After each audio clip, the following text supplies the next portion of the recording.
अनाथ बेटा। रूपा और शेखर सरिता विहार में रहते हैं। वो अपनी जिंदगी में बेहद खुश होते हैं। दोनों का शौर्य नाम का एक बेटा भी होता है, जिस पर दोनों ही अपनी जान छिड़कते हैं। शेखर, अब तो आप शौर्य को अपनी गोद से नीचे उतार दीजिए, उसके सोने का टाइम हो रहा है। नहीं रूपा, इसे मेरे पास ही रहने दो प्लीज। मैं थोड़ी देर में इसे बिस्तर में सुला दूंगा। लेकिन कल सुबह आपकी ऑफिस में मीटिंग भी तो है ना, और इसके लिए आपको कल जल्दी भी तो निकलना होगा। जाइए, आप भी जाकर सो जाइए। क्या यार, अभी तो मेरी गोद में आया था मेरा बेटा और तुम उसे लेकर जा रही हो। बाद में कर लेना अपने बेटे से प्यार, अभी जाकर सो जाइए। रूपा शेखर से शौर्य को ले रही होती है कि तभी शौर्य रोने लगता है। शौर्य को रोता देखकर रूपा उसे फिर से शेखर को थमा देती है। आपका बेटा ना एक नंबर का नौटंकी है, बिल्कुल आप पर गया है वो। साफ बोलो ना, तुम्हें जलन होती है हम दोनों बाप बेटे का प्यार देखकर। पहले बड़ा तो होने दो तुम शौर्य को, फिर देखना वो सबसे ज्यादा मुझे ही प्यार करेगा। देखते हैं। ऐसे ही दिन बीतते चले जाते हैं और एक दिन कैंसर की बीमारी के चलते रूपा की मौत हो जाती है। अब शौर्य 3 साल का हो चुका होता है, जिसके कारण उसकी दादी शेखर पर दूसरी शादी का दबाव बनाने लगती है। शेखर, शौर्य अभी बहुत छोटा है और उसे इस समय एक माँ के प्यार की बहुत जरूरत है। माँ, मुझे दूसरी शादी नहीं करनी। क्या पता जो दूसरी औरत आएगी वो मेरे बेटे को एक माँ का प्यार दे या ना दे। तो रूपा की छोटी बहन वैशाली से ही शादी क्यों नहीं कर लेता? वो तो शौर्य को एक माँ का प्यार पूरा दे सकती है ना। मैंने कहा ना माँ, मुझे दूसरी शादी नहीं करनी, और अपनी ही पत्नी की बहन से तो हरगिज नहीं। ऊपर से अगर रूपा देख रही होगी तो वो क्या सोचेगी? अपने लिए ना सही, लेकिन तुझे शौर्य के लिए तो शादी करनी ही पड़ेगी ना बेटा।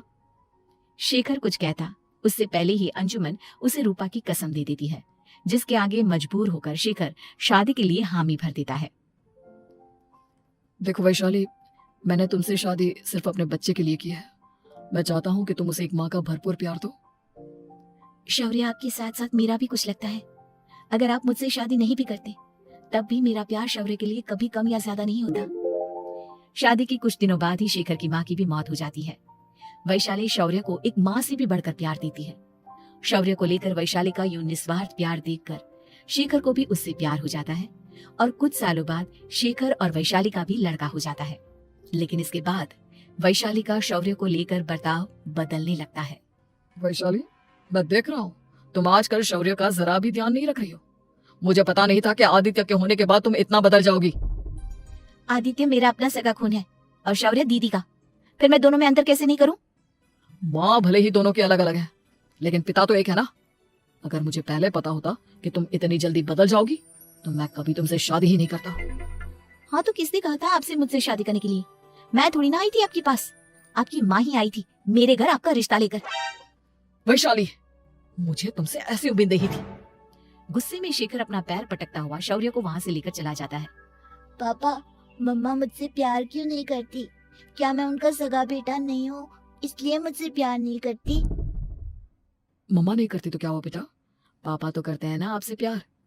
कुछ दिनों के बाद, आज तुझे खाना पीना कुछ नहीं मिलेगा, चल चुपचाप से अपने रूम में जाकर सो जा। माँ, अब भाई को खाना क्यों नहीं दे रही हो? बेटा तू आराम से खाना खा, इस नालायक की चिंता मत कर। एक दिन खाना नहीं खाएगा तो मर नहीं जाएगा ये। अगर भैया नहीं खाएंगे तो मैं भी नहीं खाऊंगा। तू अपने भाई का भक्त क्यों बन रहा है? ये तेरा सौतेला भाई है, सगा नहीं जो तू लक्ष्मण बन रहा है। माँ, आपको इतना भी नहीं मालूम? श्री राम और लक्ष्मण सगे भाई नहीं थे। श्री राम माता कौशल्या और लक्ष्मण माता सुमित्रा की कोख से जन्मे थे। दोनों के सिर्फ पिता एक थे, लेकिन माँ अलग थी। मुझे ज्यादा ज्ञान देने की जरूरत नहीं है, ये सतयुग और त्रेता युग नहीं है, समझे? आया बड़ा भाई का चमचा।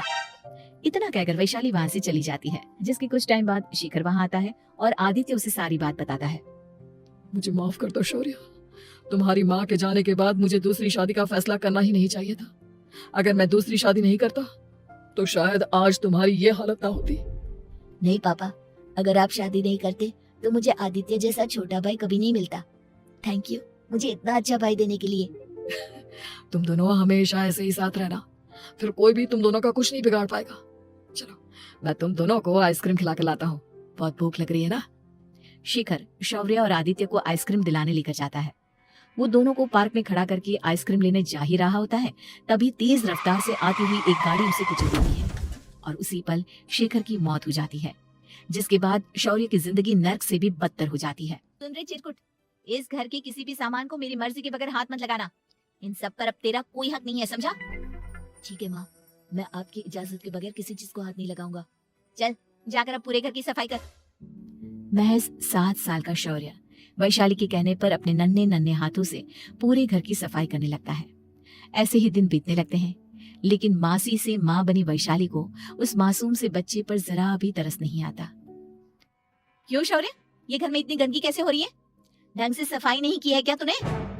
माँ मैंने तो अच्छे से सफाई की थी, लेकिन आदित्य बार बार इधर उधर चलकर गंदा कर देता है। अच्छा, खुद से एक काम ढंग से नहीं होता और अपनी गलतियों का जिम्मेदार मेरे बेटे को ठहराता है। इतना कहकर वैशाली बांस का डंडा उठाकर शौर्य को जोर जोर से मारने लगती है। तभी वहां वैशाली के मायके वाले भी आ जाते हैं और उसकी सारी करतूतें देख लेते हैं। माँ मैं ऐसा क्या करूँ जिससे आप मुझे भी आदित्य के जितना प्यार करोगी? बोलिए ना माँ, मेरे क्या करने से आपके अंदर मेरे लिए ममता जागेगी? वैशाली शौर्य की एक नहीं सुनती, उसके ऊपर डंडे बरसाती जाती है। हद पार होते देख वैशाली की माँ उसका हाथ पकड़ती है और जोर से उसे थप्पड़ मारती है। यही सब करने के लिए तूने दामाद जी से शादी की थी? हमने सपने में भी तुझसे ऐसी हरकत की उम्मीद नहीं की थी। तू माँ नहीं, माँ के नाम पर एक धब्बा है। बस कीजिए माँ, आदित्य के इस दुनिया में आने से पहले मैंने इसे बहुत प्यार किया था, लेकिन अब जब मेरी खुद की औलाद है तो मैं किसी और के बच्चे से प्यार क्यों करूं? अरे नालायक औरत, जिसे तू किसी और का बच्चा कह रही है वो तेरी खुद की सगी बहन का बच्चा है। बहन है तो क्या हुआ, मेरे अपने बच्चे से बढ़कर तो नहीं हो सकता ना ये कभी। अगर यही बात थी तो तू हमें पहले बता देती, हम शौर्य को अपने साथ ले जाते। उसे इस तरह प्रताड़ित करने की क्या जरूरत थी? अगर आपको लेकर जाना है ना तो ले जाइए इसे, मैं नहीं रोकूंगी। नहीं माँ, मुझे कहीं नहीं जाना, मुझे आपके साथ ही रहना है। मैं तेरी कोई माँ बाबा नहीं हूँ, तेरी माँ मर चुकी है, समझा? अब निकल जा मेरे घर से। माँ अब बहुत गंदी हो, मुझे भी नहीं रहना आपके साथ, मैं भी भाई के साथ ही जाऊंगा। अरे तू क्यों जाएगा, तू तो मेरा सगा बेटा है, जाने दे इसे। हम यहाँ ऐश से रहेंगे, तुम्हारे पापा बहुत सारी जमीन जायदाद छोड़ गए हैं तुम्हारे लिए। नहीं माँ, मुझे भाई के साथ जाना है। आप अच्छी नहीं हो, आप बहुत बुरी हो, आप भाई को बहुत परेशान करती हो। देख वैशाली, तुझसे ज्यादा समझ तो इस मासूम बच्चे में है। ये तेरे बुरे कर्मों का ही नतीजा है, जो आज तेरी सगी औलाद खुद से तुझे ठुकरा रही है। आदित्य, तुझे इस शौर्य ने भड़काया है ना मेरे खिलाफ? नहीं माँ, मुझे किसी ने भड़काया नहीं, पर मैं सब देखता हूँ, सब समझता हूँ। भाई बहुत अच्छा है, वो आपकी जैसा नहीं है। चलिए नानी। इतना कहकर वैशाली के मायके वाले आदित्य और शौर्य को अपने साथ ले जाते हैं और इस तरह वैशाली बड़े से घर में अकेली पड़ जाती है। 2 बेटों के होते हुए भी आज उसे माँ कहकर बुलाने वाला कोई नहीं होता।